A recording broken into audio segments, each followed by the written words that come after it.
Sheikh Mafuzi, assalamu alaykum wa rahmatullah. Wa alaykum assalam wa rahmatullahi wa barakatuh. Ogamba otya Sheikh? Alhamdulillah. Oli bulungi? Oli bulungi alhamdulillah. Omanyi tusazeewo tunoonye ku bantu nga mmwe ku byabaddewo kuba twalabyeko Pastor Bujingo ng'alinga aprovokinga eddiini y'Obuyisiraamu.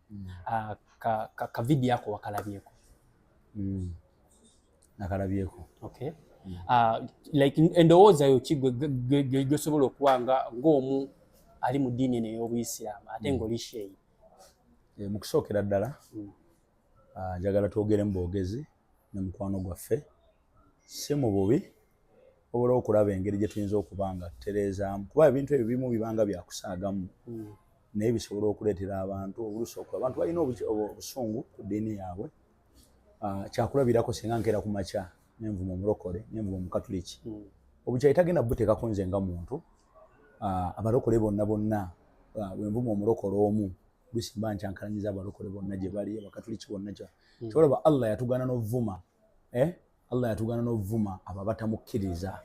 Lwaki? Bwe banaba bazza omuliro tebagenda guddiza gwe abavuma, bagenda vuma Katonda.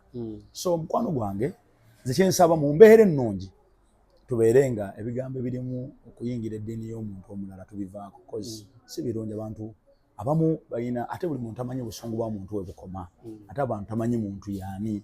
So tukusaba muganda waffe, Bayibuli weeri twalibadde ng'okootinga ojja sayidi eyo, oba oyagala okujja sayidi eno oyingirira ddala eddiini eno n'obeera nga osomera ddala nga bw'erina okukola ki.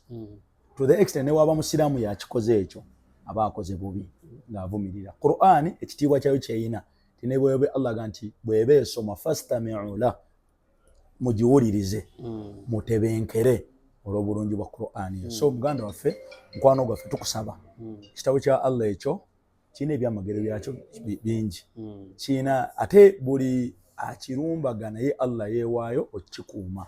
Kyo nga kyo genda okola research ku bantu abazze bakivoola egy'ebikomekkereza.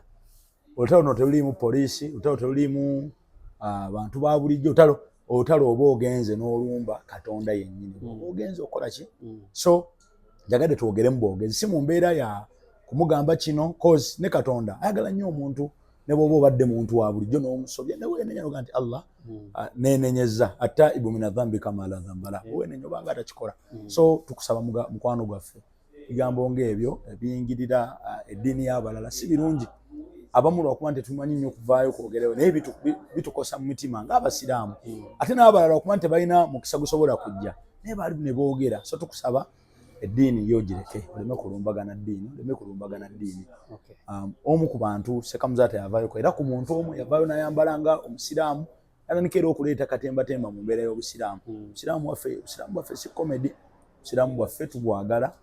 Era abamu tetulabikirako mu mbeera nnyo yakuvoolola wadde eddiini ya mulala mu mbeera emu oba endala. Tukwegayiridde muganda waffe ensonga ezikwatagana ku Busiraamu. Busiraamu abamu tebaba basanyufu ku mbeera bwetyo. Twogedde mu mbeera ya bulungi, tukusaba naawe obeere nga bw'oba weetonde mu mbeera ya bulungi etaliimu mu mbeera bwetyo.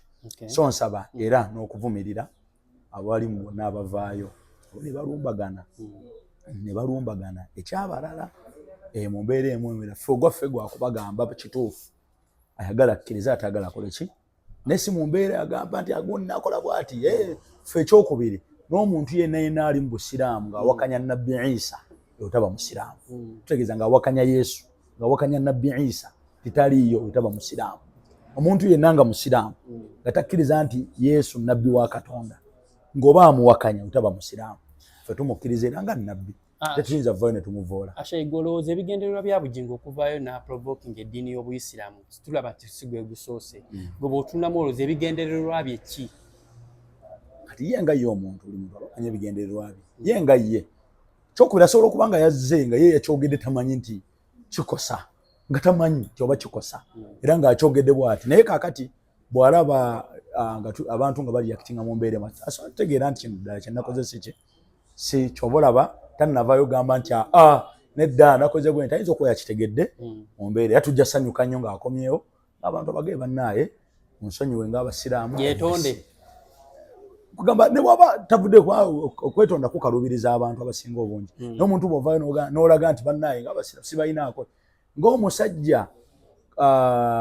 Iga kye yakola yajjaawo n'akola bwati Sekamuzaata n'amugamba nakomona gane nga abasiraamu si ekibadde ekigendererwa nsaba kola ki obusiraamu ne bukola ki ne bubeera nga bumusonyiwa.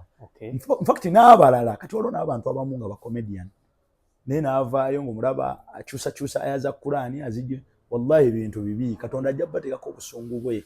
Katonda ajja banyiigira. Byonna byonna tubikola sente tuzaagala naye banne tetulina kusukka Katonda w'atayagala.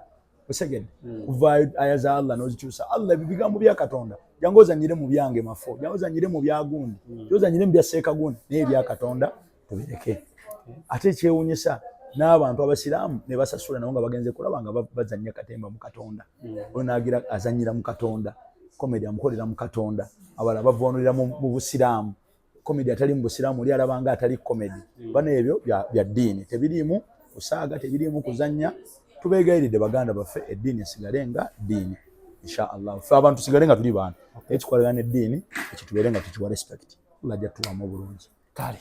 Assalamu alaikum.